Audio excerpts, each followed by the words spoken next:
¿Qué tal? Buenas noches a todas y a todos. Vamos a continuar con este diplomado en nulidades. Acuérdense que su participación es muy importante. Bienvenidas y bienvenidos. Y bueno, ayer quedamos en el tema de la determinancia en la causa de invalidez por violación a principios constitucionales.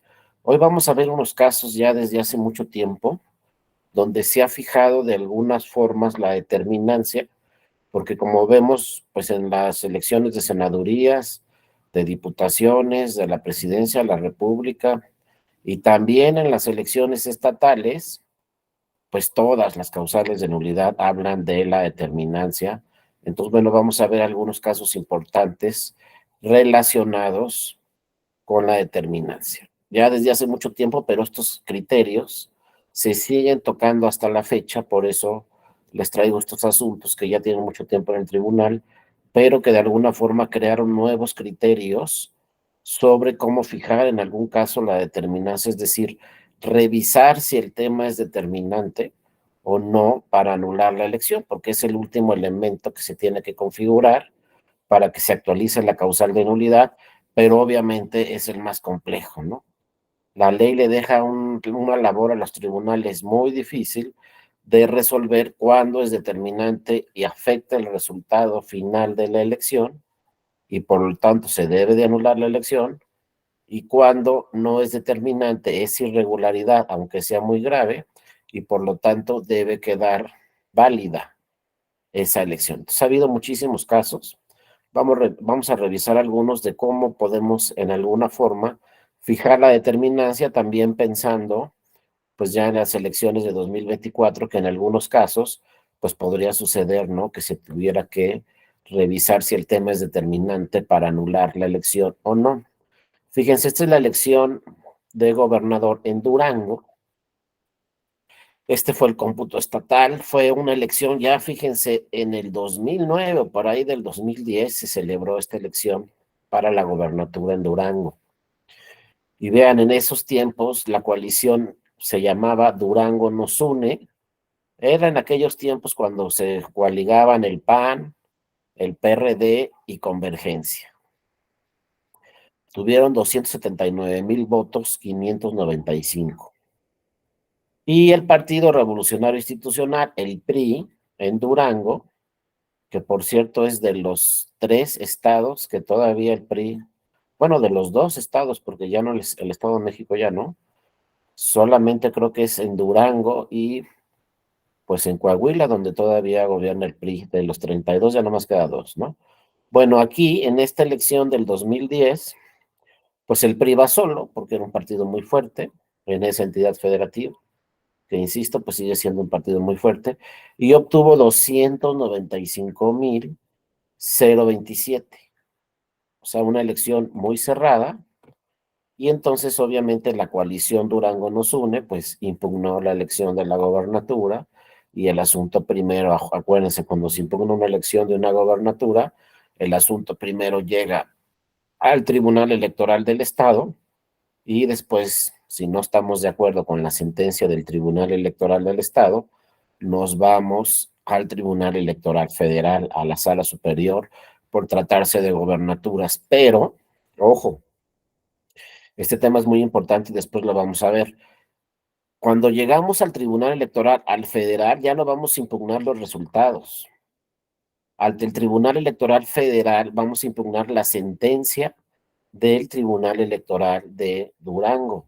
Por lo tanto, ya no pueden agregarse nuevas pruebas, nuevos agravios, nuevos hechos, porque lo que va a impugnar el partido es: no estoy de acuerdo con la sentencia del Tribunal Electoral de Durango. Bueno, acá la vamos a revisar, pero ya no le puedo agregar nada al asunto, ni una sola prueba, ni un solo agravio, ni uno solo de los hechos, nada. Yo lo que le voy a decir al Tribunal Electoral Federal es: mira, no me contestó estos agravios, o me calificó mal estos agravios, o no me revisó estas pruebas, o por acá estaban unos hechos y no me los contestó. Entonces, ¿sabes qué? Tribunal Federal, o en este caso Sala Superior, porque es gobernatura, revisa la sentencia que emitió Durango, ¿no? El Tribunal Electoral de Durango. Cuando, por ejemplo, si no revisó alguna prueba o valoró alguna prueba el Tribunal Electoral de Durango, en cualquier materia lo que hace la autoridad superior es regresar el expediente al Tribunal Electoral originario, y que se revise esa prueba. Es lo que se llaman sentencias para efectos en el Poder Judicial Federal. Por ejemplo, si un juzgado de distrito resuelve un asunto, emite una sentencia, yo no estoy de acuerdo con esa sentencia porque no me valoraron ciertas pruebas, me voy al tribunal colegiado de circuito y le digo, oye, pues es que este juez de distrito no me revisó o no me valoró estas pruebas. Si tengo razón, lo que hace el tribunal colegiado de circuito es regresar el expediente al juzgado de distrito para que se vuelva nuevamente a revisar esas pruebas que dice la parte que no se revisaron y tiene razón, y entonces vuelva a emitir una nueva sentencia el tribunal colegiado de circuito. O sea, en el Poder Judicial Federal hay sentencias para efectos. Ahí te va de regreso el expediente y vuelve a revisar todo esto, o contestas sus agravios, o no contestaste nada de estos hechos, o mira, te presentaron 8 pruebas y nada más valoraste 4, etcétera. Cuando tienes razón, si no tienes razón, pues resuelve el tribunal colegiado de circuito y dice, lo hizo bien el juez de distrito y por lo tanto no hay que regresar el asunto y se confirma la sentencia. Pero ojo, en materia electoral, imagínense que llegue un asunto de una gobernatura a la sala superior y la sala superior diga, no se estudiaron estas pruebas, va de regreso el asunto. Pues ya no se puede. Ya no da tiempo de que el Tribunal Electoral de Durango vuelva a revisar esas pruebas y vuelva a emitir una nueva sentencia. No da tiempo. Entonces esa figura así técnicamente, tiene un nombre así medio raro, se llama plenitud de jurisdicción. La sala superior lo que va a hacer es sustituir al Tribunal Electoral de Durango y él revisar esas pruebas. Ya no da tiempo de regresarlo. Entonces la sala superior dice, me estás diciendo que no se revisaron estas pruebas, bueno, las voy a revisar yo directamente y voy a resolver el asunto ya en última instancia. Entonces, ojo, en materia electoral no existe esa figura de sentencias para efectos, hay plenitud de jurisdicción y cualquier error que pudo haber cometido alguna autoridad de primera instancia lo tiene que subsanar la segunda instancia ahí directamente. Nunca se va, por lo general, a regresar un expediente para que se emita, una nueva sentencia. En el Poder Judicial Federal constantemente ustedes van a escuchar, no, es que es una sentencia para efectos. ¿Qué efectos o qué pasó? No, la van a regresar para que se valoren otros temas que no valoró el juez. Imagínense el Poder Judicial, pues otros 2 años. Y otra vez va de regreso el expediente y otra vez impugna la sentencia del juzgado de distrito y otra vez tiene que pronunciarse el colegiado de circuito. Pues por eso duran tanto tiempo. Muchas veces los asuntos en el Poder Judicial Federal o en los poderes judiciales locales, que es el mismo sistema. Resuelve el juez local y luego el Tribunal Superior de Justicia de esa entidad federativa puede regresar nuevamente el asunto para que se vuelvan a revisar otros temas o inclusive, fíjense, que no notificaron a tal persona. Y voy al Tribunal Superior de Justicia y le digo, oye, Tribunal Superior de Justicia, es que no notificaron a esta persona. Y esta persona debe ser parte en el juicio.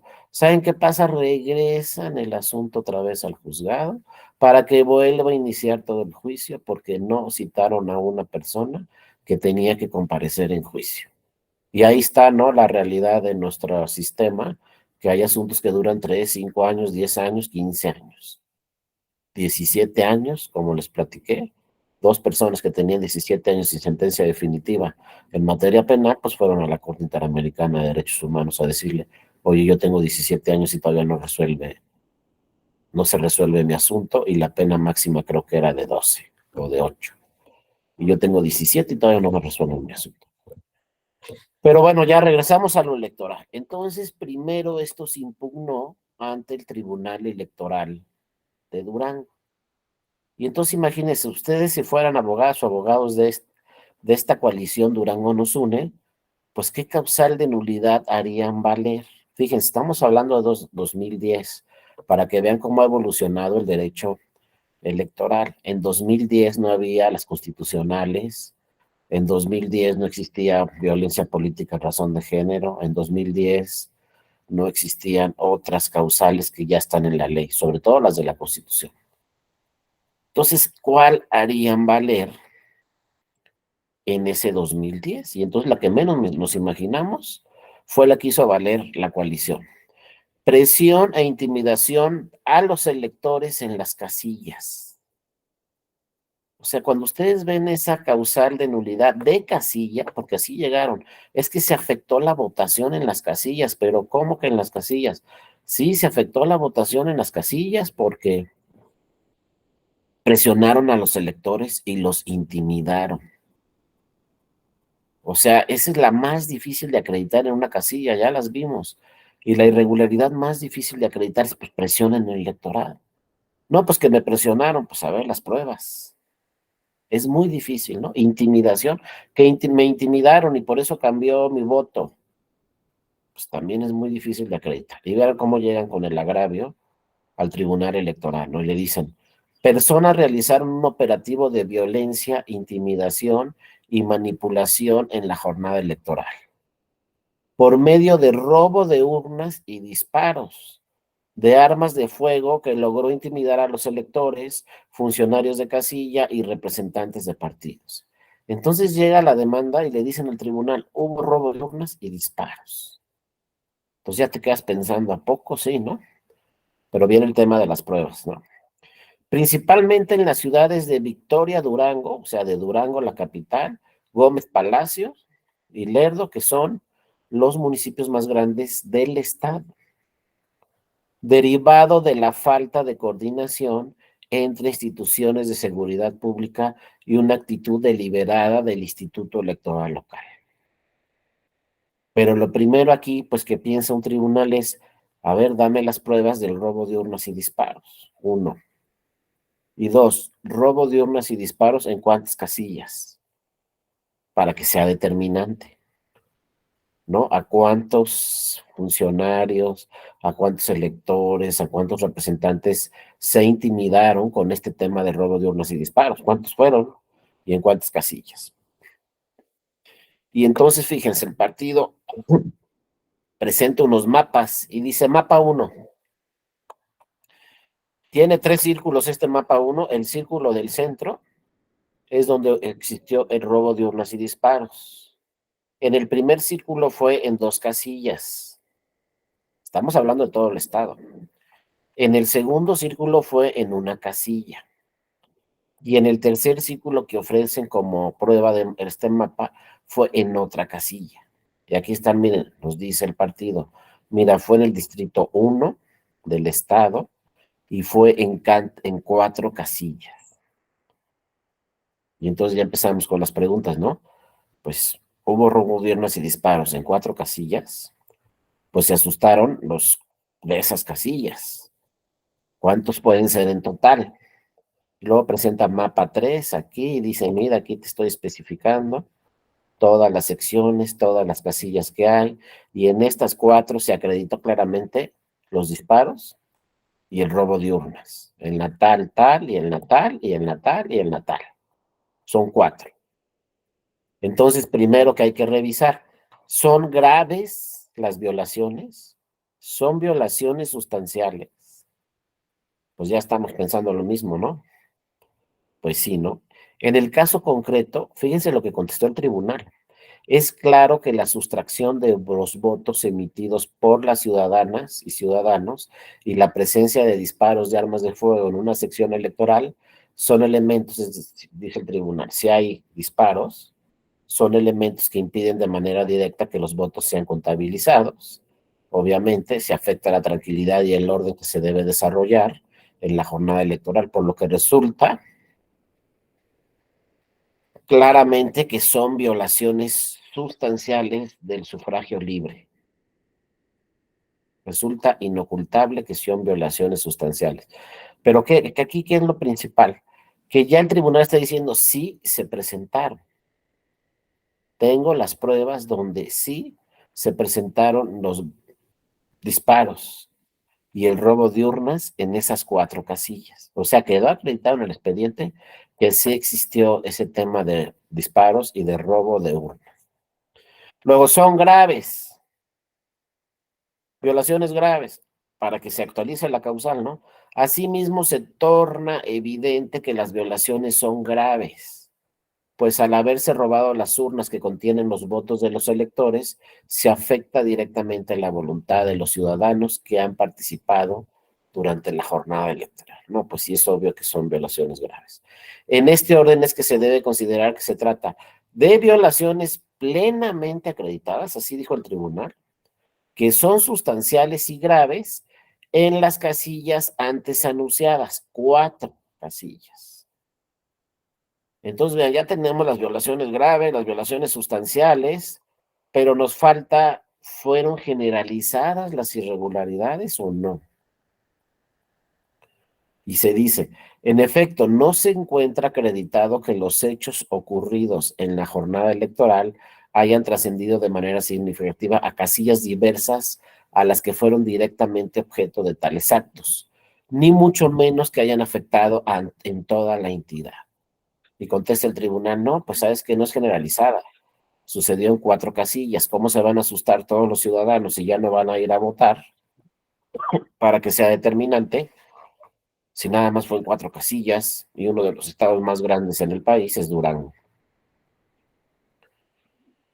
Y luego dice el tribunal, en el caso concreto, los hechos referidos se dieron focalizados en 4 casillas, 4 secciones electorales de un total de 1,381. Entonces, de 1,381 casillas o secciones, afectó en 4.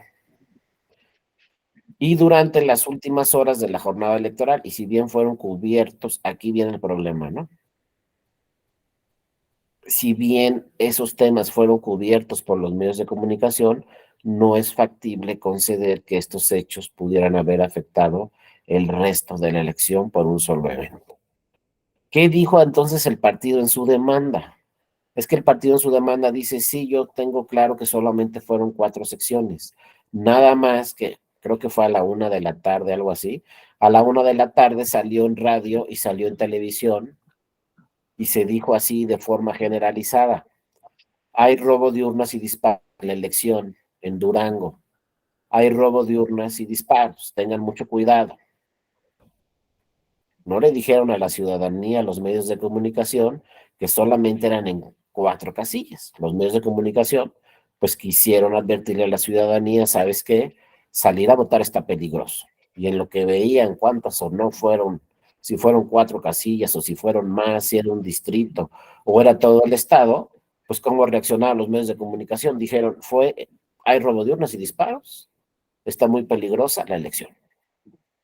Si tú prendes el radio a la 1 de la tarde y dices, después de comer voy a ir a votar, o antes de comer voy a ir a votar, y prendes el radio, la televisión y te están diciendo hay robo de urnas o disparos en la elección, dices, no, pues se me hace que ya no voy, pero ni a comer, menos a votar.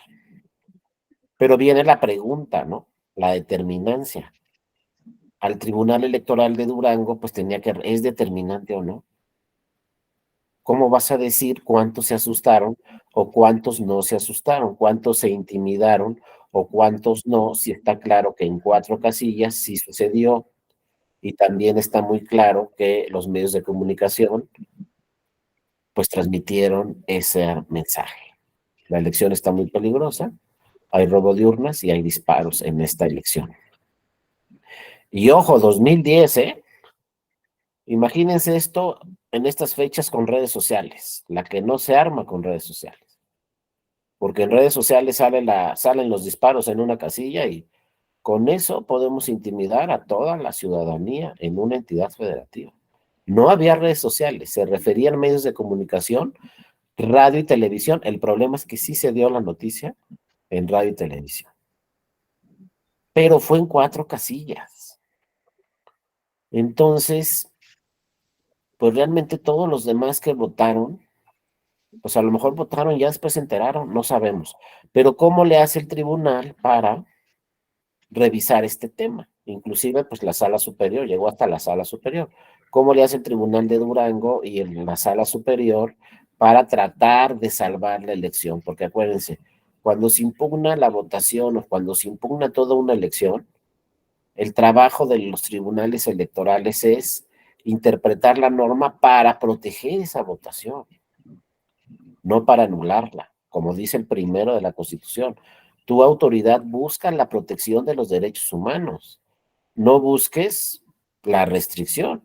Entonces, en materia electoral están diciendo, tu tribunal electoral busca cómo salvar esa elección, no anular todos los votos de toda la ciudadanía, que son derechos fundamentales. Y entonces, bueno, se dijo, a ver, determinancia cuantitativa, numérica.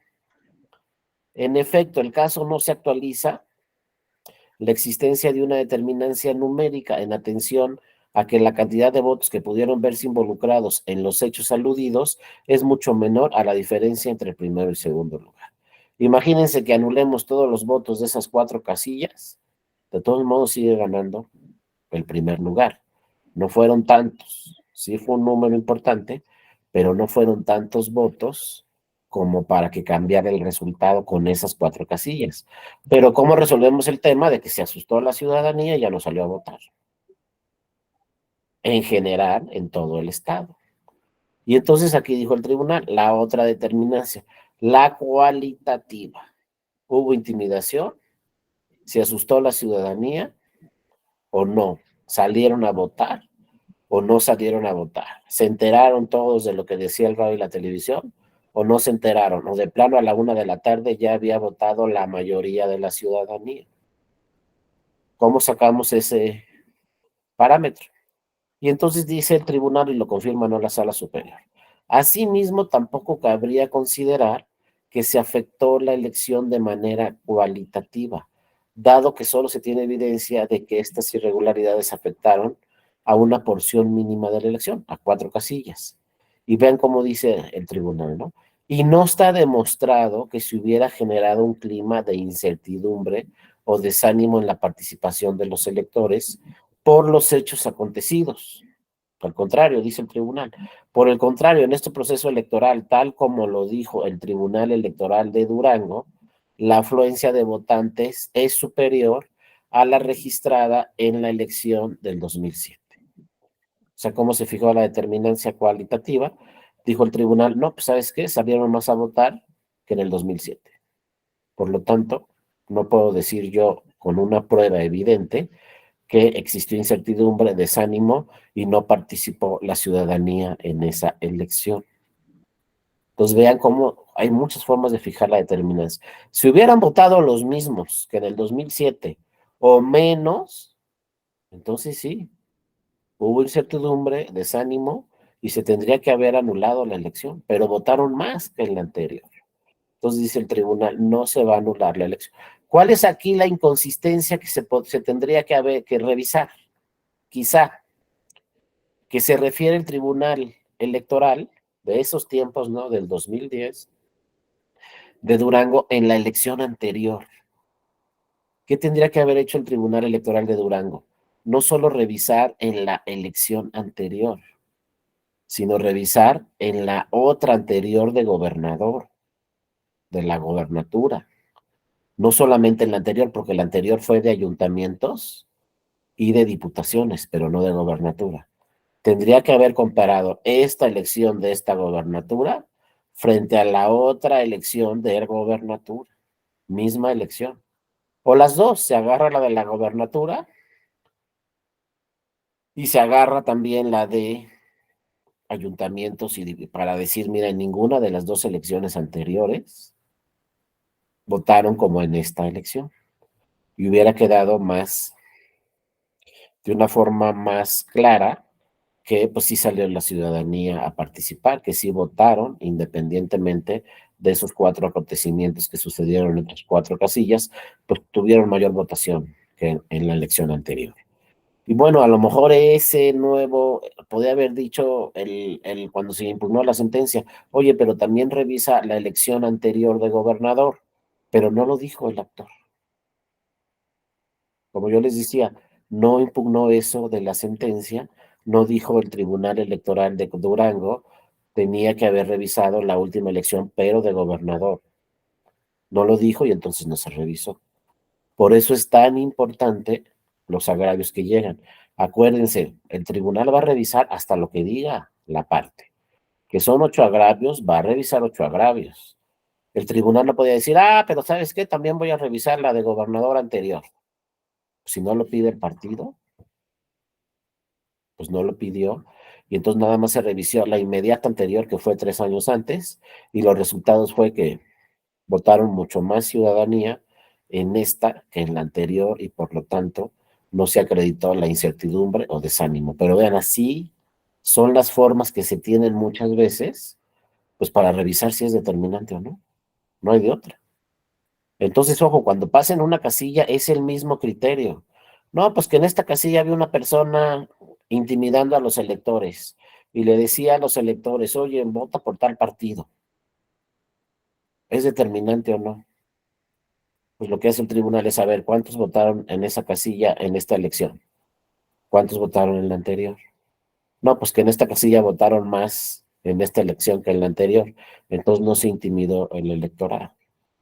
Y luego se hace otra de la misma elección. Se dice en esta casilla cuántos votaron. No, pues que el 50%. Y en general, en todo el distrito, ¿cuántos votaron? No, pues que el 50%. Entonces no hubo intimidación en el electorado en esta casilla, porque tiene el mismo promedio de participación que todas las demás casillas en donde no se generó intimidación a los electores. Pero si en todas vota el 50% y en esa solamente votó el 10 o el 20 o el 30, pues quiere decir que sí hubo intimidación en el electorado. O sea, no son datos exactos como las matemáticas, pero no hay otra forma de revisar esta determinancia que les digo a los tribunales, les dicen, tienes que decirme si es determinante o no, ¿y quién le dice? El Poder Legislativo. Entonces en Europa nos dicen, ¿y por qué ponen ustedes eso de la determinancia? ¿A qué hora se les ocurrió poner esa palabrita que ni existe en el diccionario de la determinancia? Pues así está de años, ¿eh? Y a todos los tribunales le dicen, tiene que ser determinante, si no, no se puede anular la elección. Pero ojo, siempre hay que ver el origen, acuérdense. ¿Quién creó la figura de la determinancia? El partido hegemónico, hace muchos años. ¿Por qué el partido hegemónico creó la figura de la determinancia? Para que no se anularan elecciones, porque ese partido ganaba todas las elecciones. Era carro completo, acuérdense. Entonces le dijeron, oye, pon causales de nulidad. Bueno, pues sí, las voy a poner, pero les voy a poner la determinancia para que nunca se anule una elección. Pues yo gano todo. Y entonces ahí está la determinancia, nomás que ya cambió, ya no tenemos partido hegemónico, ya entraron otros partidos muy importantes, el PAN, el PRD, etcétera, pero sigue la figura de la determinancia. Ahora tenemos un partido muy fuerte. Entonces, ahora, ¿a quién no le va a gustar este tema de la determinancia? Pues a lo mejor al partido muy fuerte, porque pues si gana la mayoría de las elecciones, lo que quiere ese partido muy fuerte es que no se anulen, ¿no? Entonces ahora le está beneficiando esta figura de la determinancia a ese partido muy fuerte que fue una ley que creó el otro partido muy fuerte de hace 50 años. Entonces, muchas cosas que el PRI plasmó en la ley, ahora le están beneficiando a Morena. Y también muchas cosas que el PRD, la izquierda anterior a Morena, plasmó en la ley, ahora le están afectando a Morena. Entonces son transiciones, pero nadie, yo que me acuerde, nadie ha dicho hay que quitar el elemento de determinancia. Todos los partidos siguen de acuerdo que esté este elemento y eso hace muy complicado anular una elección. Aunque se siguen anulando, ¿eh? Con todo y que debe ser determinante para el resultado de la elección. Y bueno, aquí se dijo, ¿no? Se confirma la validez de la elección de gobernador en el estado de Durango y el otorgamiento de la constancia y validez al ciudadano José Herrera Caldera, ¿no? Candidato del PRI. Es un primer asunto de la determinancia muy interesante. Otro también, donde se habló mucho de la determinancia en el 2013, y no sé si pueda suceder o no. Fíjense, todavía en el 2013 estamos hablando de que no eran tan efectivas las redes sociales. Todavía en el 2013 lo fuerte era radio y televisión. Por ahí ya en 2013 empezábamos con temas de redes sociales, pero no tenían la fuerza que tienen actualmente las redes sociales, ¿no? Pero ya estaban ahí Yo creo que las redes sociales adquirieron la mayor fuerza del mundo cuando las compañías de celulares dijeron vas a tener redes sociales gratuitas. No, hombre, olvídense.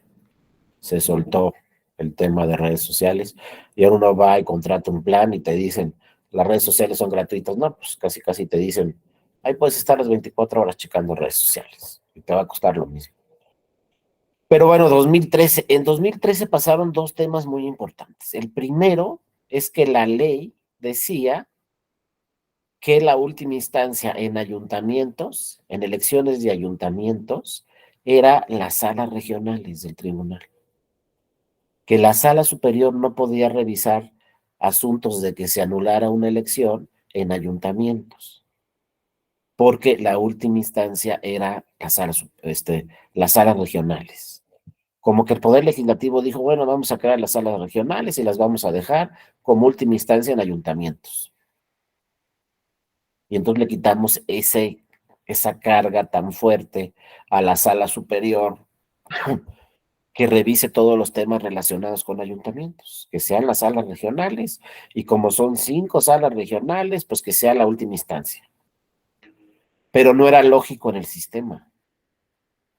Pues como en el sistema vas a poner, oye, que dijo la sala regional Jalapa, se anula esta elección municipal y entonces ya no la puede revisar la sala superior. Pues como que no tenía lógica que 3 magistrados o magistradas de una sala superior, de una sala regional, fueran la última instancia hasta para anular una elección y esa sentencia no la pudiera revisar la sala superior, donde son 7 magistraturas. Y entonces empezaron a llegar los casos y a la sala superior llegaron los partidos y le dijeron a la sala superior, oye, sala superior, yo no estoy de acuerdo que tú no puedas revisar temas de ayuntamientos. Revísalos. Y otra vez, revísalos. Y otra vez, hasta que la sala superior dijo, bueno, pues yo soy el máximo órgano electoral y tengo que revisar que todas las elecciones sean conformes a la Constitución, lo que ya hemos platicado. Entonces, si hay una sentencia de la sala superior donde tocó temas constitucionales, yo voy a revisar eso. Temas constitucionales. Ya luego se amplió a temas convencionales, a temas de comunidades indígenas, realmente se amplió prácticamente a cualquier tema. Pero se empezó con temas constitucionales, se empezó en el 2012, esa apertura, y bueno, en el 2013 llegó este asunto, donde la Sala Superior dijo, sí voy a poder revisar sentencias de las salas regionales, aunque la ley diga que no, la Constitución me dice que sí, porque soy el máximo órgano y mi responsabilidad es que todas las sentencias de este máximo tribunal pues se ajusten a lo que dice la Constitución. Y le dio, en una jurisprudencia, le abrió la puerta la Sala Superior a asuntos municipales que, entre comillas, la última instancia eran las salas regionales. Pero al abrir la puerta, ya se imaginarán cuántos asuntos a partir de 2012 municipales llegan al tribunal, a la Sala Superior. Es que el legislador dijo es que no va a poder con todo, por eso no le vamos a dar esa, esa atribución a la sala superior, porque son miles de municipios. Pero la sala superior dijo, sí, voy a seleccionar algunos casos y los voy a revisar. No todos, pero sí casos que hablen de temas de constitucionalidad. Y entonces le abrió la puerta y uno de esos casos fue ¿no? Y se dijo aquí, la sala superior concluye que el recurso de reconsideración también es procedente cuando existan irregularidades graves, plenamente acreditadas y que atenten a los principios constitucionales y convencionales en cualquier elección, incluyendo las municipales.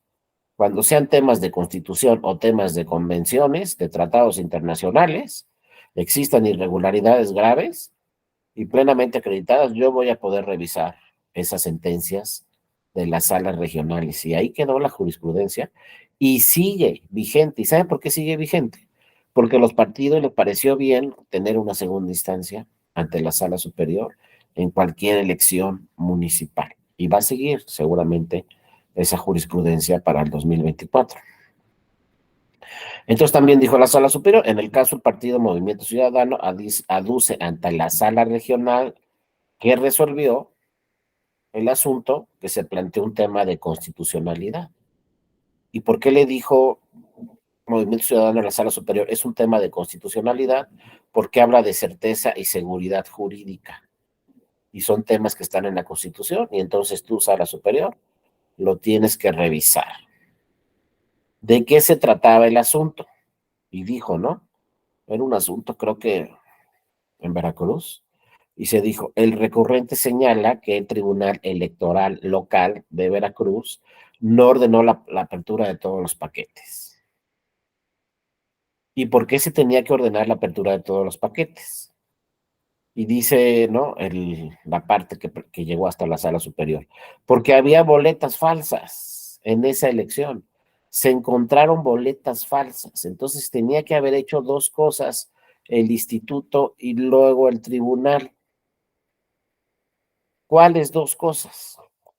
Primero, hacer recuento total en ese municipio.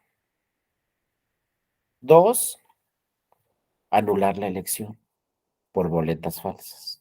Pero fíjense, el Instituto Electoral de Veracruz y el Tribunal Electoral de Veracruz dijeron, no vamos a abrir todos los paquetes porque solo en 9 casillas aparecieron boletas falsas. Entonces vamos a abrir los paquetes de esas 9 casillas. Solamente ahí se cuestionó que había boletas falsas porque los funcionarios de mesa directiva de casilla las anularon cuando se las encontraron en las urnas. Estamos hablando de 2013, ¿eh? No crean que de 1913, 2003, y había boletas falsas. Pero los escrutadores dijeron, mira, estas son falsas, las anulamos, estas son falsas, las anulamos, y esas se las encontraron en 9 casillas. Entonces dije Tribunal Electoral de Veracruz, ¿por qué voy a hacer recuento de las demás casillas si ahí los escrutadores no encontraron boletas falsas? Y ya venía ahí la controversia, ¿no? Y como se dice aquí, el Tribunal Electoral de Veracruz autorizó el recuento parcial solamente respecto de 4 centros de votación, de cuyos resultados se desprendió la existencia de 440 votos nulos. Porque se dijo aquí de una forma muy elegante, se advirtió que las boletas eran distintas. Pues bueno, yo como escrutador me encuentro boletas falsas, pues las anulo ya. De entrada eso haría como escrutador, ¿no? El presidente hizo lo mismo, el instituto dijo ya se anularon esos votos, el Tribunal Electoral de Veracruz dijo ya se anularon esos votos, pero el partido que quedó en segundo lugar dijo no, no, no, es que tienen que abrir todos los paquetes en todo el país, todos los paquetes de todo el ayuntamiento. Pues qué tal si algún escrutador vio boletas falsas y no dijo nada, o no las anuló. No había certeza, entonces, en el resultado. Y entonces dice la sala, ya la regional, no se estudió la pretensión de abrir todos los paquetes debido a que en todo no había boletas distintas en todos los paquetes. Debe ordenarse la apertura de todos los paquetes electorales al encontrarse acreditada esa irregularidad. Es decir, llegó el asunto a la sala regional y la sala regional dijo tenía que haber abierto todos y todos los paquetes, ¿no?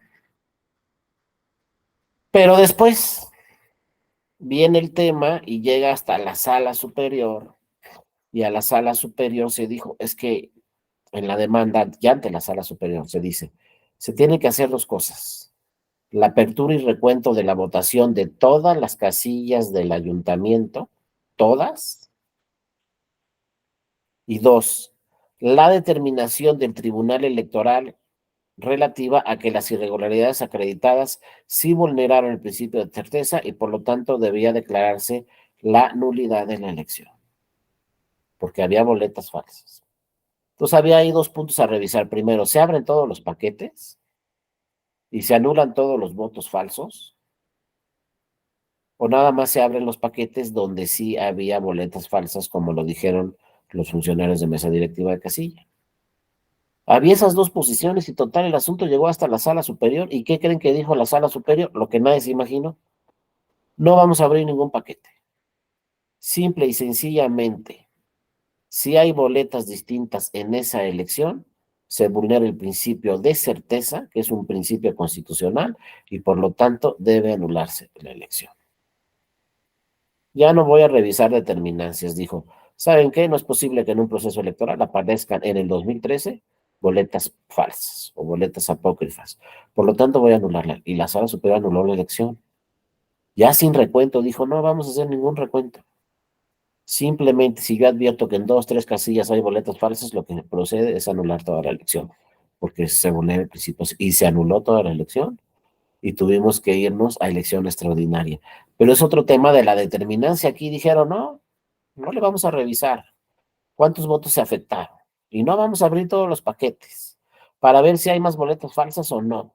E independientemente de que el instituto anuló todas las boletas falsas, ¿cómo es posible que a una casilla lleguen boletas falsas?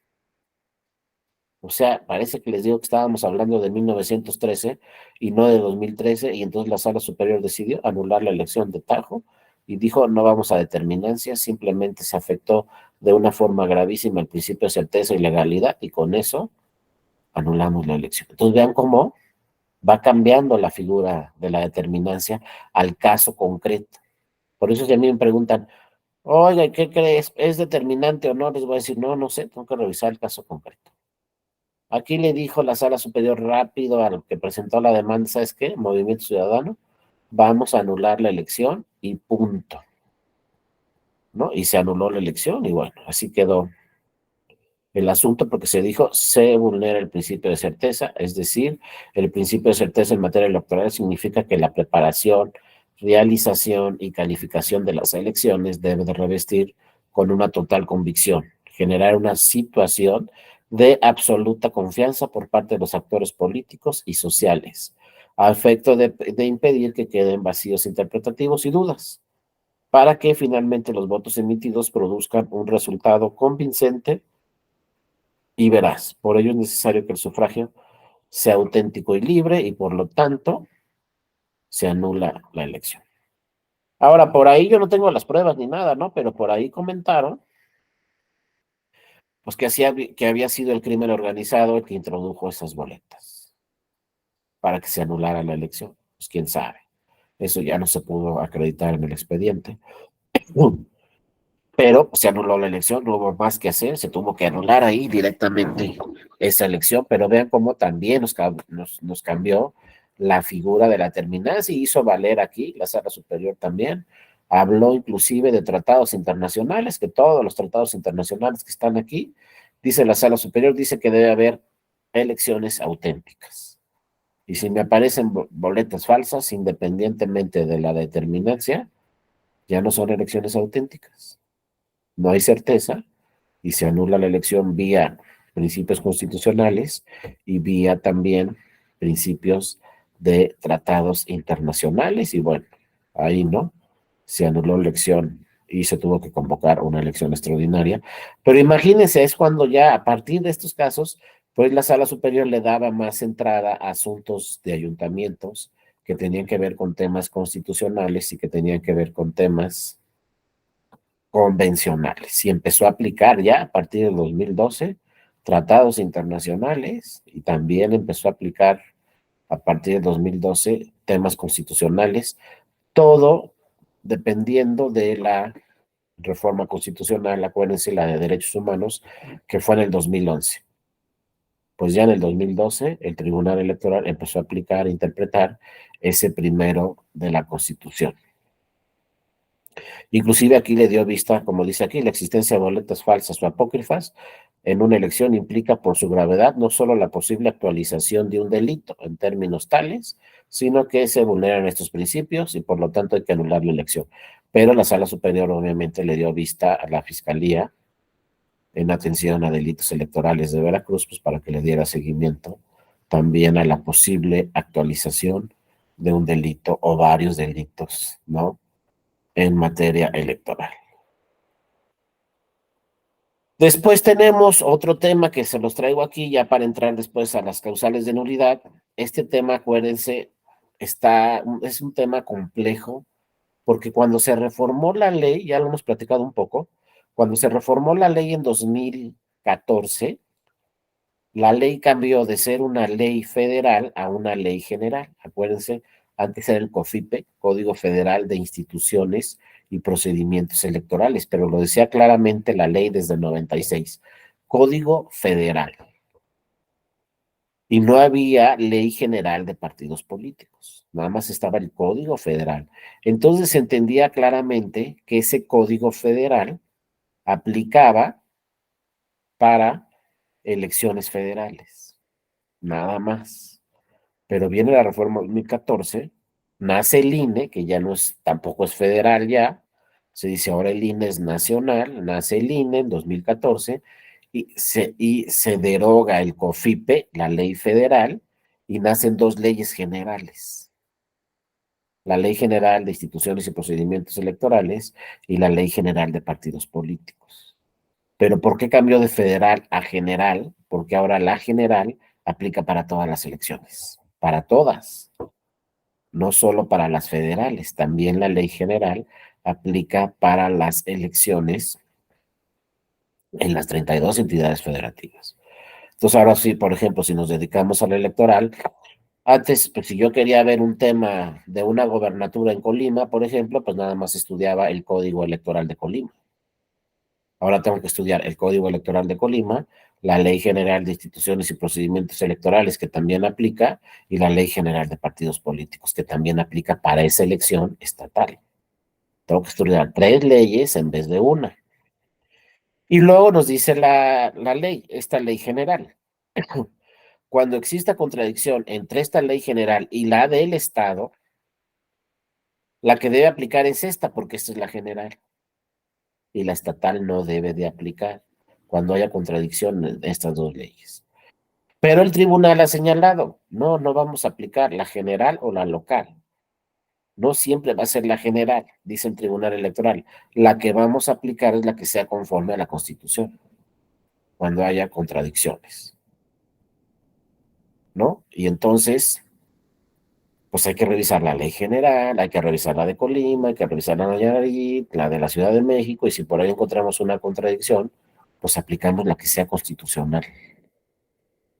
Y vean lo que dice la general y ya encontramos la contradicción. Ahorita les voy a poner el ejemplo que esto nos puede suceder en el 2024 en varios estados. Hay que ver, ustedes que son de diferentes entidades federativas, hay que revisar en su estado cómo queda esa ley local.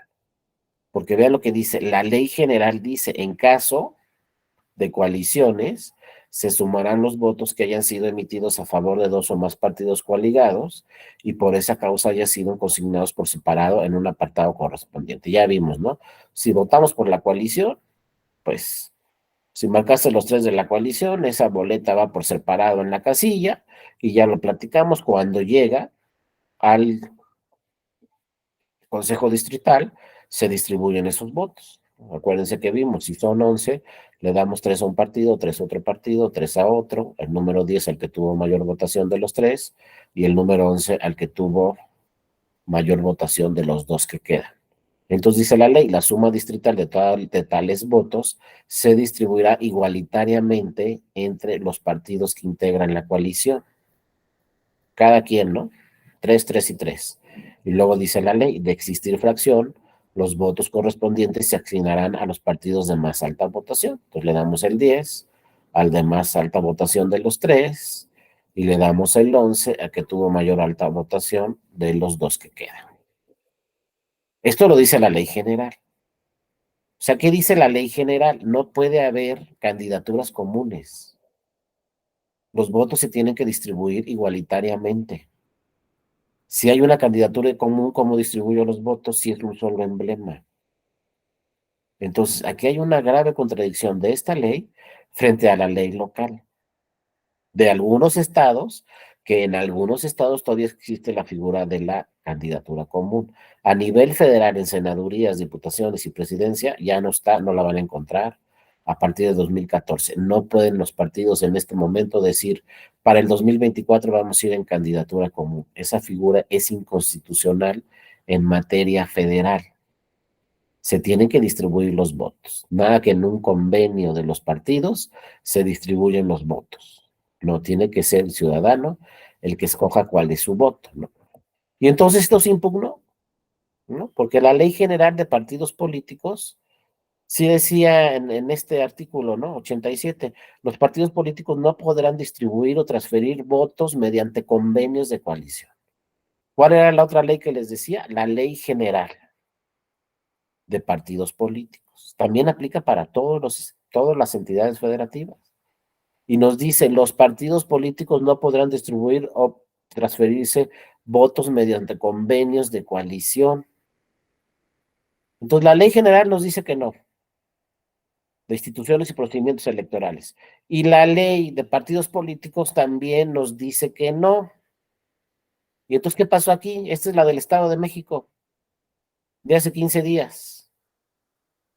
Viene Alejandra con el PAN, Alejandra con el PRI, Alejandra con el PRD, Alejandra con Nueva Alianza, coalición, y se reparten los votos. Si marco los 4, pues ya sabemos que tenemos 10 boletas con 4 votos de estos 4 partidos, pues los dividimos entre los 4 partidos, esos 10 votos. Les van a tocar 2 a cada uno, el voto 9 al que tuvo mayor votación de los 4, que fue el PRI, y el voto número 10 al que tuvo mayor votación de los 3 que quedan, que fue el PAN. Pues hasta ahí vamos bien, como dice la Ley General de Instituciones y la Ley General de Partidos. Pero ¿y ese emblema de candidatura común? ¿Por qué está ahí? Y si marco el emblema de candidatura común, ¿a dónde se va mi voto? Pues seguro se va a Delfina, pero ¿a qué partido? Al que decidieron los partidos políticos en el convenio de coalición, no, en el convenio de candidatura común. ¿Cuál fue la diferencia entre la candidatura común y la coalición? Que el PRD, como iba en coalición, perdió su registro, porque no obtuvo el 10%, el 3%. Pero aquí Morena, PT y Verde, ninguno va a perder su registro a nivel local en el Estado de México, porque hay un convenio donde si no te alcanzan, yo te paso. Pero ¿cómo que yo te paso? A ver, y si yo soy ciudadano o ciudadana y quiero votar por Delfina, pero también por un partido en específico, no puedo. Y entonces mi voto, ¿dónde va a quedar? ¿En Morena, en PT o en el Verde? ¿Qué tal si me cae muy bien Morena, pero el Verde no lo puedo ver? Pues a lo mejor mi voto quedó en el Verde. ¿Cómo ven? Y entonces, ¿por qué está eso así? ¿Saben por qué? Porque nadie impugnó esa disposición que está en la ley electoral del Estado de México, que puede haber candidaturas comunes. Pues si nadie lo impugna, pues puede haber candidaturas comunes. Nadie lo impugnó, pero pues, la transferencia del voto la hace directamente los partidos. Y entonces lo que se llama la vida eterna. Nunca el partido va a perder su registro. Y entonces, fíjense, estas reformas del Plan B, quisieron esta vida eterna incorporarla a nivel federal, que ya no está. Y entonces en la Cámara de Diputadas y Diputados sí aprobaron la reforma para las candidaturas comunes nuevamente. Pero les digo, yo no tengo las pruebas, pero el presidente dijo, no estoy de acuerdo con eso, es un fraude al ciudadano, y casualmente el Senado de la República sacó eso del Plan B. Que finalmente el Plan B ya no sabemos qué va a pasar con él, ¿no? Pero el presidente no estuvo de acuerdo con este tema de las candidaturas comunes. Sin embargo, sí aplicó en el Estado de México. Y creo que Puebla, Michoacán, otros estados tienen la figura de candidatura común. Si no se impugna esta figura ya antes de que inicie el proceso electoral, que creo que ya no da tiempo, hay que ver el proceso electoral cuando inicia en cada estado. Acuérdense que 3 meses antes ya no podemos reformar nada. Pues si ya no da tiempo de reformar nada, pues muchos estados van a ir con candidatura común, y esto que pasó en el Estado de México puede pasar en otros estados, ¿no? Y así está el tema. Sí, Andrés, buenas noches, te escuchamos. Hola, ¿qué tal? Buenas noches, compañeros.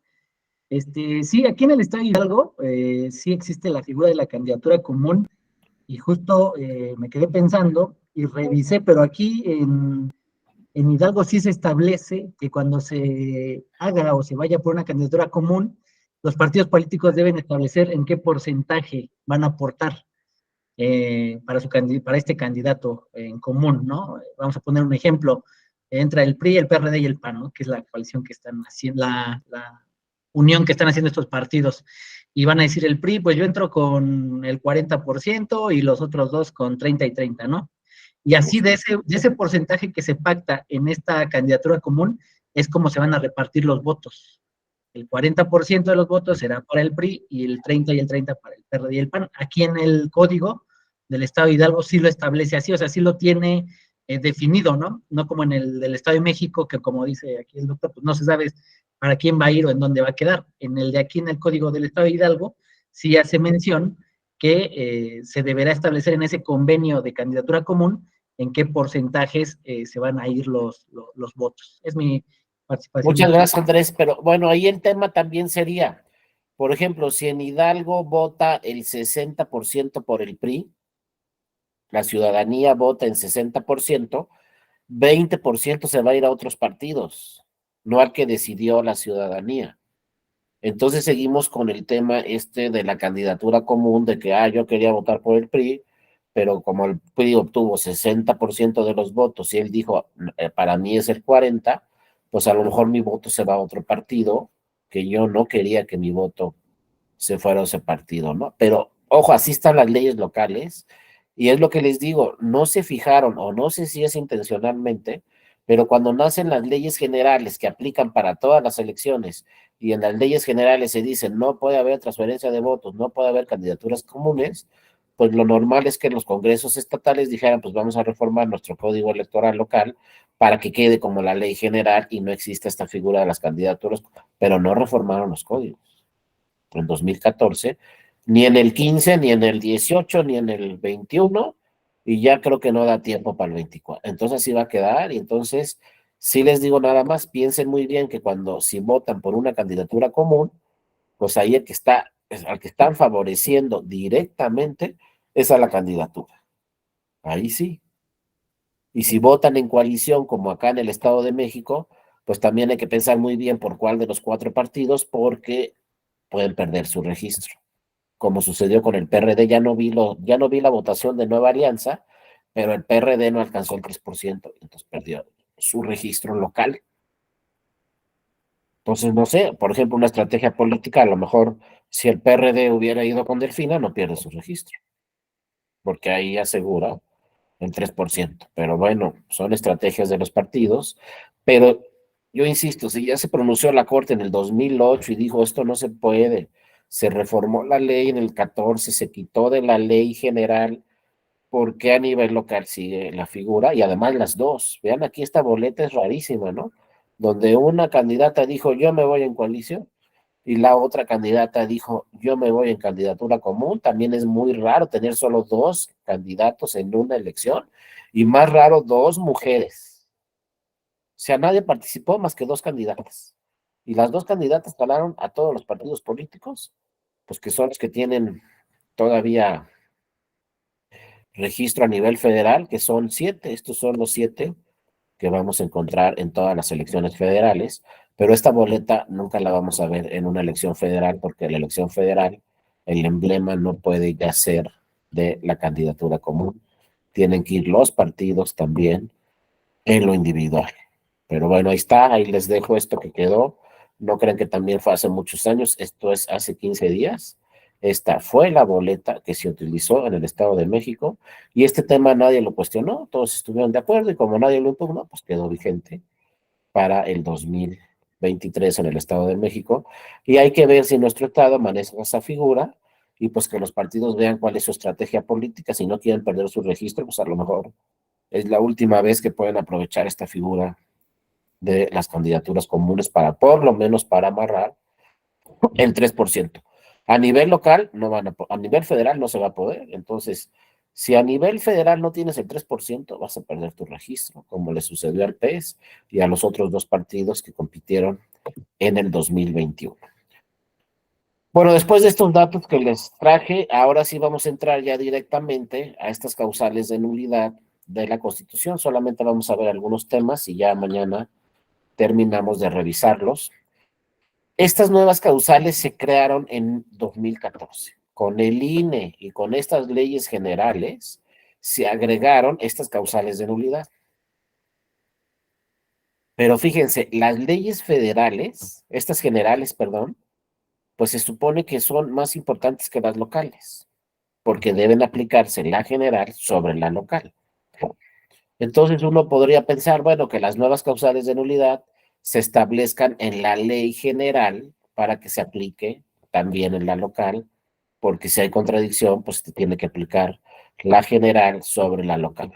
Y si la general habla de causales de nulidad, pues entonces también las locales tendrían que hablar de estas causales de nulidad, porque debe prevalecer la general. Pero ¿qué creen que pasó en 2014?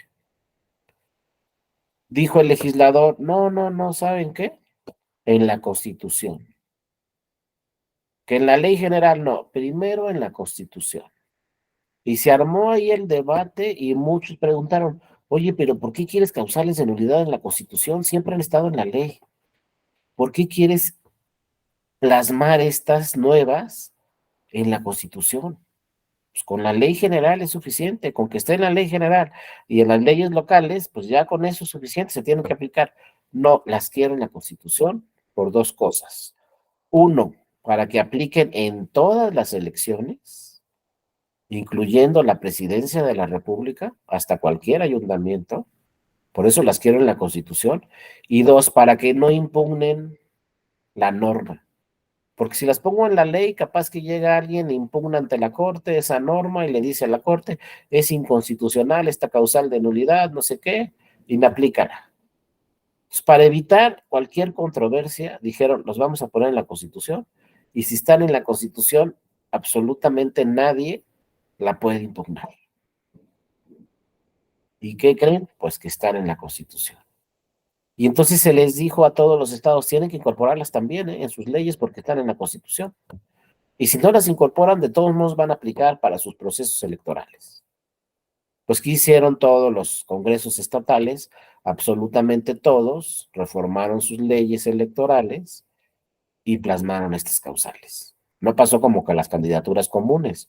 Ahí sí se hicieron los locos y dijeron, no, no, las candidaturas comunes seguimos con ellas, aunque ya no estén en la ley general ni en la Constitución, pero acá estas sí las dejaron y sí las plasmaron, y entonces a partir de 2014, estas aplican para cualquier elección.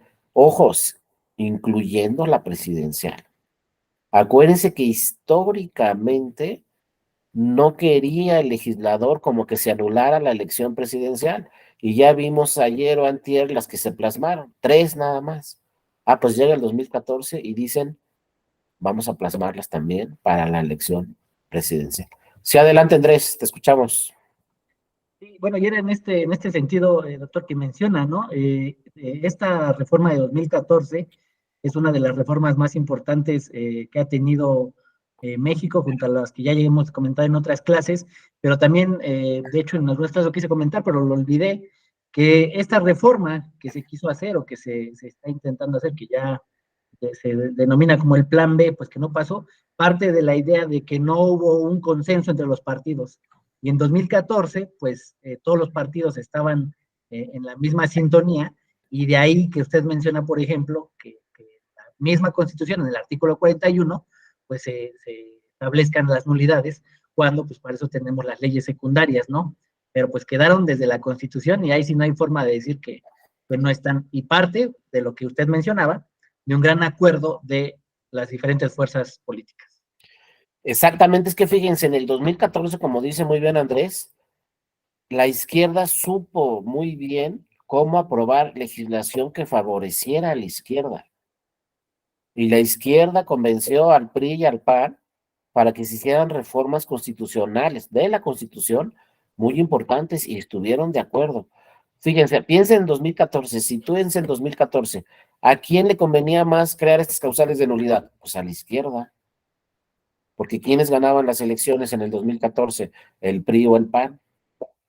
Pues la izquierda dijo, no, no, no, no, y ¿sabes qué? En la presidencial ya nos pasó en el 2006, en la presidencial ya nos pasó en el 2012, vamos a crear otras nuevas, para que no nos digan que no había, vamos a crear otras nuevas y que apliquen para la presidencial. Esa fue una idea de la izquierda. Y la izquierda convenció a los otros partidos, como muy bien dice Andrés, y crearon estas y en la Constitución para que apliquen todas las elecciones, incluyendo la presidencial. Entonces, fíjense qué pensó la izquierda, es que les digo, lo que pasó en México fue un cambio de rumbo al 100%, completamente. Porque la izquierda dijo, ya lo que nos pasó en 2006 y lo que nos pasó en 2012, que no había causales de nulidad fuertes para la elección presidencial, ya no nos va a pasar en el 18.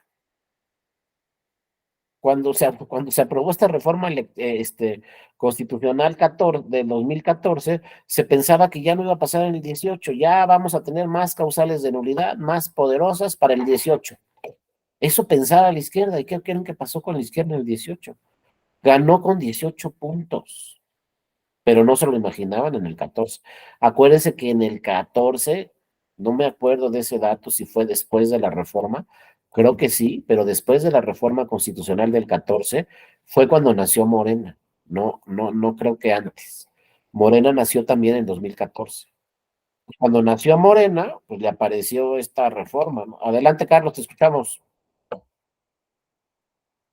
Gracias, maestro. Nada más hay un comentario de esto que comenta, porque se ha vuelto como muy reiterativo en el discurso de que pues, todas las reformas electorales gozan de consenso, y esa en especial del 2014, que fue un paquete de reformas no solamente electorales, sino también económicas del Pacto por México, dentro de la cual iba la reforma electoral, gozó del consenso de una parte de la izquierda, que fue la que dirigía en ese momento el PRD, ¿no? Jesús Ortega, Jesús Zambrano, y es ahí cuando esta gran parte pues mayoritaria se cinde del PRD, lo desfonda y es la que crea Morena. Entonces, así como que, pues sí gozó del consenso, pero pues había una parte muy importante que hoy es la mayoritaria que no apoyaba esa reforma, que pues no sé qué opinión tenga usted y los compañeros, pero fue una reforma sumamente centralista, la de 2014. Así es, Carlos. Fíjate que en la reforma electoral no hubo tantos cuestionamientos. Yo creo, desde mi punto de vista y muy particular, yo creo que pues, el gobierno en funciones en ese 2014 se dio la electoral con tal de que se aprobaran otras. Y entonces se dio la electoral y dijo, bueno, aquí vamos a poner cosas que le convienen a la izquierda, pero yo lo que quiero es que la izquierda apruebe la energética y apruebe la no sé qué y la no sé qué. Y ahí fue exactamente como dices, Carlos, donde rompió la izquierda. Y donde todos los del PRD, al aprobar la energética y la no sé cuál y la no sé cuál, se armaron otro nuevo partido y se fueron a Morena. Pero no fue realmente la electoral, porque si analizamos la electoral, creo que hay muchos temas en la reforma 2014 que al que le convenía era en ese momento a la izquierda, como esas causales de nulidad, sobre todo que aplicaran en la elección presidencial, o sea, al que más le convenía que estuvieran ya en la Constitución fue a la izquierda. Entonces yo creo que hubo ahí una negociación, no lo sé, de verdad. Pero a lo mejor dijeron, bueno, a la izquierda le dejamos la electoral, pero y esta, que la apruebe la izquierda. Y entonces aprobaron otras, y ahí fue donde rompió la izquierda. Y vean todo lo que sucedió, rompió la izquierda y rompió para siempre. Y el PRD no sabemos si para el 2024 va a conservar su registro. Pero esta, pues si la vemos en el 2014 decimos, híjole, pues ya se podría anular la elección presidencial. Ya es más factible. ¿Quién quería anular la elección presidencial en el 12? Pues la izquierda. ¿Quién quería anular la elección presidencial en el 6? La izquierda. A lo mejor ya es factible que suceda en el 18, nomás que cambió todo radicalmente. Y para el 18, fíjense, estas que estaban y que aplicaban para la elección presidencial y que todo el mundo dijo, híjole, también van a aplicar, nadie las hizo valer porque nadie impugnó. El PRI no las hizo valer, el PAN, ningún partido, porque dijeron me ganaron por 18 puntos. Pues sí, sí están en la Constitución, sí aplican en la elección presidencial, pero me ganaron por 18. Entonces, realmente cuando se crearon, era la idea que se tenía en el 2014, y la primera prueba, la primera elección presidencial que fue en 2018, pues no se utilizaron, nadie las hizo valer, y por primera vez en la historia, nadie impugnó la elección presidencial. Entonces quedaron ahí, no se han modificado y pues seguirán ahí para el 2024, pero realmente la idea de 2014 no funcionó en el 18, porque en el 18, si ves que son 18 puntos y lees las causales de nulidad de 2014, pues dices con 18 puntos de ventaja, pues no se van a actualizar. Y no se actualizaron, inclusive los partidos dijeron, pues ni para qué impugnó la elección, ninguno impugnó. Entonces no se han utilizado estas. Para el 2024, pues va a suceder lo mismo que siempre sucede con las causales de nulidad. Si el resultado es cerrado, a lo mejor las utilizamos para la elección presidencial, pero si otra vez el resultado es de 7, 8 puntos, 10, 12 o 18 otra vez, pues no se van a volver a utilizar. La cosa es que ya quedaron también para todas, para gobernaturas, para ayuntamientos, para diputaciones federales, para senadurías. Entonces, pues lo que dicen las encuestas es que sí va a haber varias diputaciones federales cerradas. Entonces, en una de esas utilizamos estas causales de nulidad, pues para alguna diputación federal, quizá, alguna senaduría, algún ayuntamiento. En gobernaturas tampoco. Fíjense que la mayoría de las gobernaturas no se han impugnado ante el Tribunal Electoral. Ya las gobernaturas también, ya estamos viendo el Estado de México. Ya dijo la candidata, pues ya perdí, a lo que sigue, y entonces a lo mejor estas tampoco van a aplicar para gobernaturas. Todo depende de los resultados. Adelante, Andrés, te escuchamos. Gracias, Carlos, por tu comentario. Sí, respondiendo al comentario del compañero Carlos, ¿no? Que menciona que fue un poco centralista. A mí me parece que tiene bastantes cosas buenas, no voy a decir que todo es bueno, pero sí tiene bastantes cosas buenas. Y una de ellas es que nosotros podemos observar la alternancia a lo largo de estos años, de 2014 hacia acá, comenzando en los municipios de los diferentes estados de la República, hasta últimamente llegar a alcanzar, pues, la alternancia en el poder, ¿no? Aquí lo que yo veo, por ejemplo, otro de los factores que hay que aplaudir, por ejemplo, es también, por ejemplo, la llegada de consejeros a través de exámenes, ¿no? Aquí, quienes hayan tomado otros diplomados y conocen al doctor Vado Grajales, él cuenta su historia, que él en su momento se acercó al Congreso de Querétaro, quiso ser consejero y pues, ni siquiera tuvo chance, ¿no?